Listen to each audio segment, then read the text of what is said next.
हाय दोस्तों, नमस्कार, प्रणाम। कैसे हैं आप लोग? देख रहे हैं पगली को। देखा जानता वा एगो बात बोली तो हमरा के ना हमेशा सब कोई से हमार शिकायत करेला कि हैसन बा वैसन बा।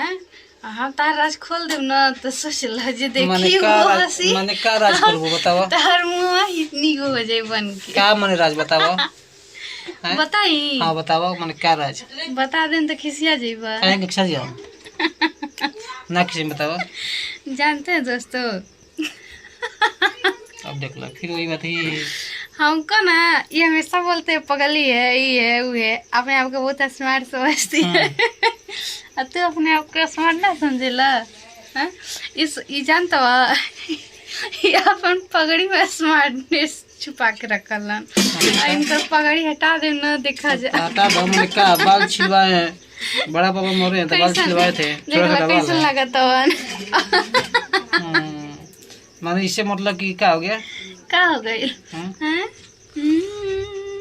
ये मैं शिकायत वाली बात है। तू हमारा क्या हमेशा शिकायत करेला तो क्या हो गई।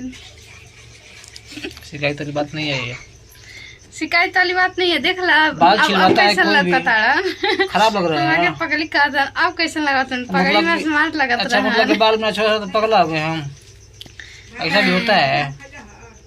चला सारा जैसन पागल इंसान कोई नहीं खे, समझ में आई। ठीक है, तो बढ़िया बाबू ना, तो बढ़िया बन के रहो।